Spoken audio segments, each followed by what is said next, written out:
In this video, we will talk about Newton's second law and explain some of the examples so that you get a good understanding of the subject.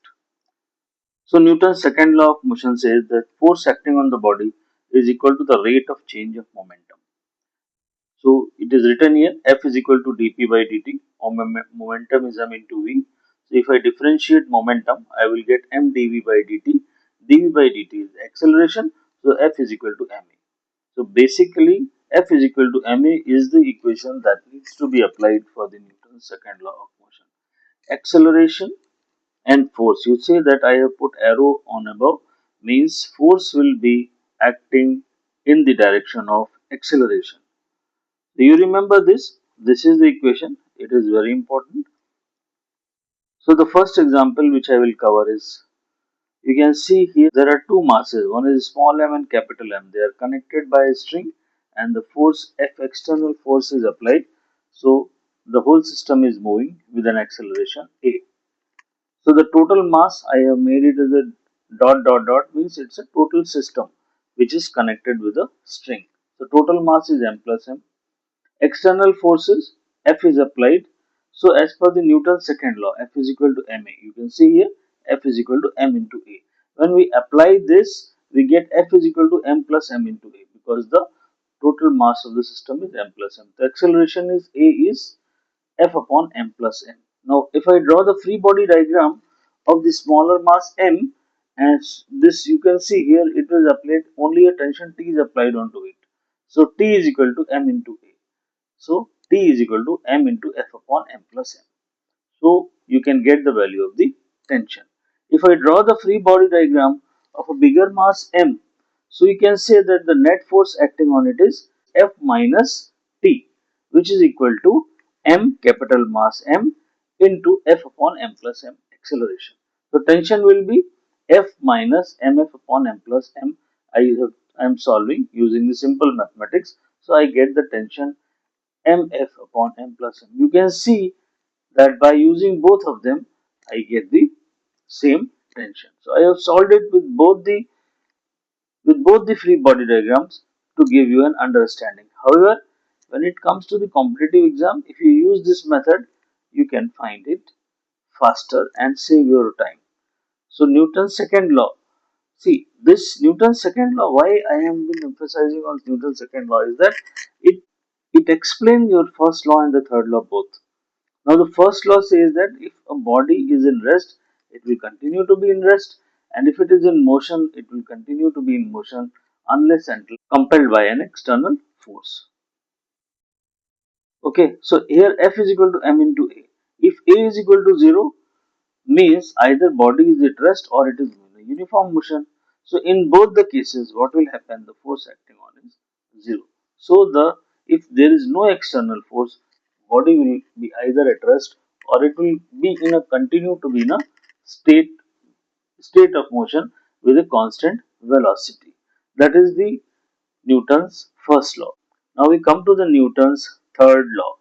Newton's third law says that to every action there is an equal and opposite reaction. Here you can see there are two bodies which are applying, when they are in touch with each other, they are applying force on each other. So the force applying on B by A is given by FBA, and the force applying by B on A is given by FAB. So FBA is equal to dPB by dt, because this is the force applied on B by A. So this will be equal to the rate of change of momentum, and the force applied on A by B will be given by the rate of change. These both are the Newton's second law. So since these are internal forces, so internal forces will not contribute to any force. So the rate of change of momentum because of both the bodies will be, if I add both of them, it will give 0, because there is no external force, they are internal forces. So I am writing it is FBA plus FAB is equal to 0 by this definition, and which says that FBA is equal to minus FAB. Therefore, we say that whatever is the force which is applied by a body A onto B, the same and equal reactional force is applied by B on A. So this is Newton's third law. So you can see that Newton's second law is important and it carries, you can explain both the Newton's first and the third law with the help of this. Now we come to the question of motion of connected bodies. Another example. You see that there is a pulley here, there is a mass, capital mass M, and there is a small mass M. And both are having an external gravitational force mg and mg. Hmm? There is a capital Mg and a small mg. Now, if I draw the free body diagram of bigger mass M, so it is having a mg, that is the component acting downwards, and a tension which is acting upward. So the string is having a tension T which is connected to both the bodies, and this T is an internal force of the system. It is an internal force of the system. However, when we draw the free body diagram, we take into account that is mg minus T is equal to m into A. Similarly, the free body diagram of the smaller mass M I have drawn here. Mg is acting downwards and there is a tension T which is acting upward. So it is m into A. Acceleration is going up. So T minus mg is m into A. So when I solve both these two equations, both I have got from the Newton's second law. When I solve both of them, mg minus T is equal to m into A and T minus mg is equal to m into A. I am solving this, cancelling T out. So I get the acceleration of the whole system. So by substituting the value of the acceleration into any of the two equations, I am putting it into equation 2, I can get the tension T here. So this is a simple mathematics which is being used to solve for the tension. Okay, now I come to another question where we have used the moving pulley. You can see here there is a small mass M1 which is connected through a pulley which is fixed onto the table corner, and the string is connected which is connected to a moving pulley, and then it is going vertically and connected to the fixed support. So mass M2 is there which is connected to the moving pulley. Now here I have to explain very importantly the concept of the moving pulley, because the acceleration of E1 and A2 of mass m1 and m2 will be different. Here the acceleration will be a1 and here the acceleration will be a2, because the pulley is also moving, so it will give rise to a different acceleration, unlike this example where you had fixed pulleys. Therefore, when small mass m is going up, this bigger mass m is going down, and they both have the same acceleration. In this case, the acceleration is going to be different. So there will be three unknowns in this question. So one is a1, one is a2, and another is t. In the previous question, there were two unknowns, there were two equations t and a. There were two unknowns and two equations, so we could solve it easily.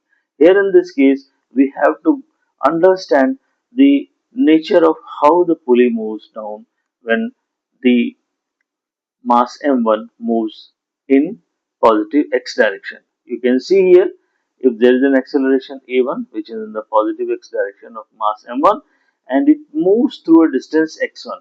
So the thicker string will move with a displacement or a distance x in this direction. So this is how x1 movement is happening. Now the other string, this is string which I am now drawing from the blue. This is from the blue. This is connected. So what will happen means this string will not have any displacement because it is connected to a fixed support. So whatever x movement is happening in this, whatever x movement is happening in this, it will make this pulley to come down. So how it will come down? Because when x1 will come down, pulley will come down in a balanced way. So this x will get distributed on both sides by x2 and x by x1 by 2 and x1 by 2, and the whole pulley will come down by distance x by 2. So you can see here that by having a moment of mass m1 by x1, the pulley will move down by a distance x2. If you will see my other video, that will clearly explain that the movement of the pulley, moving pulley, will always be the average of displacements of the strings connected on both sides. So if 2 plus x by 2 will give the movement of pulley by x by 2. So the mass m2 will move by a distance x by 2. Will move by a distance x by 2. Now velocity is defined as delta x by delta t or dx by dt. Acceleration is given by d2x by dt square or delta v by delta t. So if I defined a1 is equal to d2x by dt square, a2 will be d2x2 by dt square, but x2 is x1 by 2. Hmm? So if I solve this, I will get acceleration of a1 is 2 times of a2. So a1 will be nothing but 2 times of a2. Okay. This I have written from the purpose of explaining. Otherwise, when you establish that if mass m1 is moving by x1 and mass m2 is moving by x1 by 2, that itself says that acceleration of mass m2 is half of m1. So this is established here. So now when you have understood this, it becomes very easy because the third relation is established. The third relation is established. And now we apply the free body diagram of M2. If I draw the free body diagram of M2, M2G is acting, 2T is going up, A by 2 is the acceleration. So I have applied and written this equation, which is quite easy. Similarly, the equation number 1. Similarly, equation number 2 I can write by doing the free body diagram. M1A is equal to T. ठीक? So by using these two equations, and I of course already used a2 is equal to a1 by 2, or I can write as a by 2. ठीक है? So when I have used this, I can simply solve these two equations and we can get the value of acceleration and the tension in this string. So this is one of the method which you should understand to solve the problems of moving pulleys.